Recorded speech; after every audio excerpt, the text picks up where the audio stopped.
Hi kids, it's that time again. Time for a break for you all. I have another great story today just for you. Now remember, your parents can watch too, but you have to tell them to please sit down and be quiet. Here we go. This story is called The Little Engine That Could. All right. Oops, let's open up to the first page. There we go.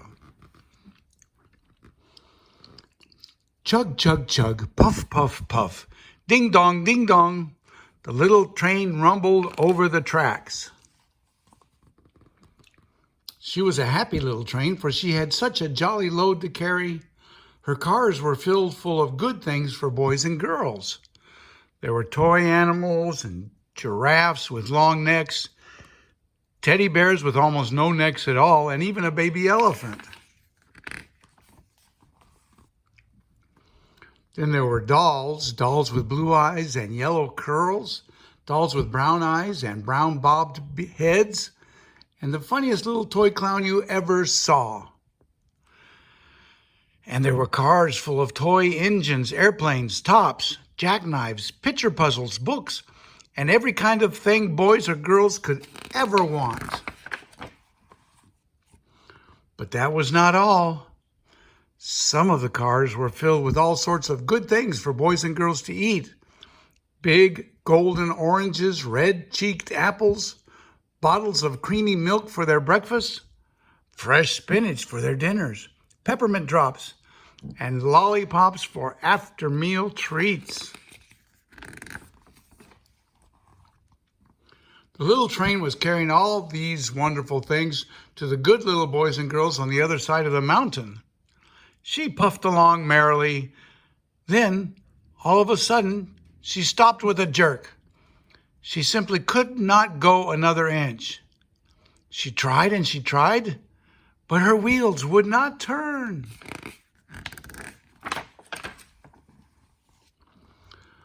What were all those good little boys and girls on the other side of the mountain going to do without the wonderful toys to play with and the good food to eat? Here comes a shiny new engine, said the funny little clown who jumped off the train. Let's ask him to help us.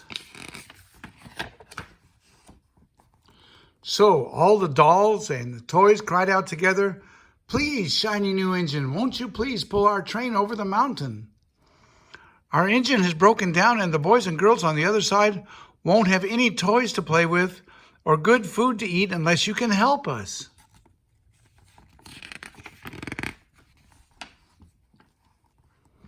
But the shiny new engine snorted, "I pull you? I am a passenger engine. I have just carried a fine big train over the mountain with more cars than you ever dreamed of. My train had sleeping cars with comfortable berths, a dining car where waiters bring whatever hungry people want to eat, and parlor cars in which people sit in soft armchairs and look out of big plate glass windows. I pull the likes of you? Indeed not." Oh boy. And off he steamed to the roundhouse, where engines live when they are not busy. How sad the little train and all the dolls and toys felt. Then the little clown called out, "The passenger engine is not the only one in the world. Here is another engine coming, a great big strong one. Let us ask him to help us."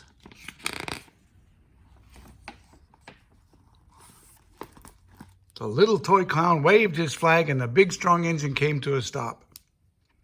"Please, oh please, big engine," cried all the dolls and toys together. "Won't you please pull our train over the mountain? Our engine has broken down and the good little boys and girls on the other side won't have any toys to play with or good food to eat unless you help us." But that big, strong engine bellowed, "I am a freight engine. I have just pulled a big train loaded with big machines over the mountain. These machines print books and newspapers for grown-ups to read. I am a very important engine indeed. I won't pull the likes of you."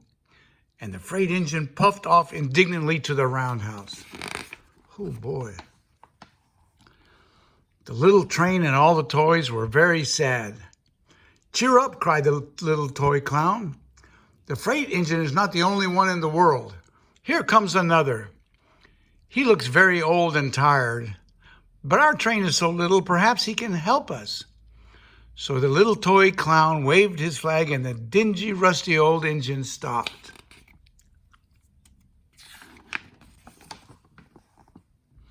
"Please, kind engine," cried all the dolls and toys together, "won't you please pull our train over the mountain? Our engine is broken down and the boys and girls on the other side won't have any toys to play with or good food to eat unless you help us." But the rusty old engine sighed, "I am so tired. I must rest my weary wheels. I cannot even pull so little a train as yours over the mountain. I cannot. And off he rumbled to the roundhouse, chugging, I cannot.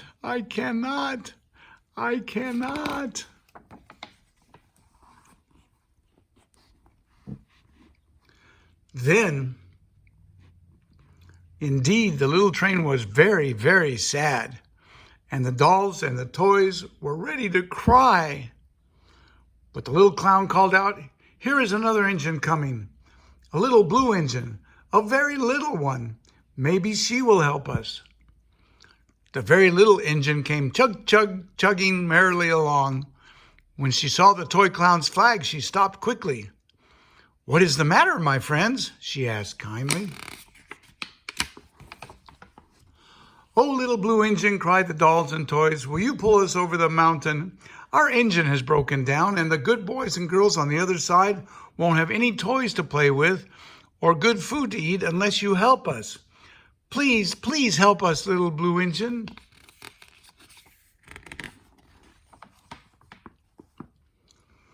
"I'm not very big," said the little blue engine.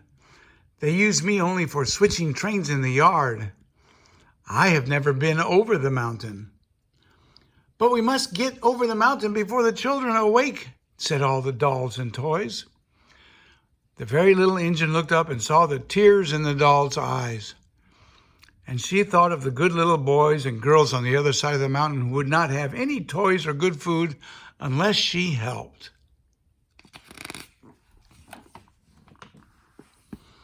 Then she said, I think I can.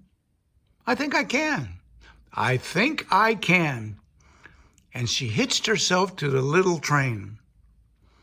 She tugged and she pulled and tugged, and slowly they started off. The toy clown jumped aboard, and all the dolls and toy animals began to smile and cheer. Puff, puff, chug, chug went the little blue engine. I think I can.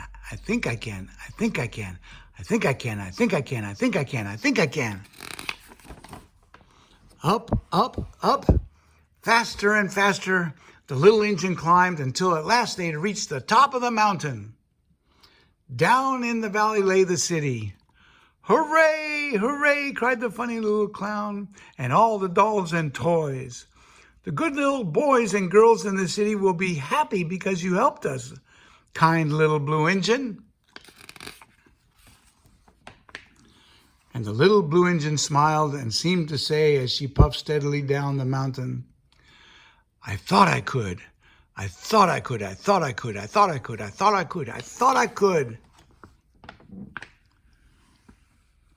The end. So, what do you think? Pretty good story? Well, I hope you liked it. Now, if you'll do me a favor, if you're not on my YouTube channel, tell your parents to subscribe or join Story Time with Pop-Pop. It's free, and there's lots more stories to come. So this is Pop-Pop saying bye-bye.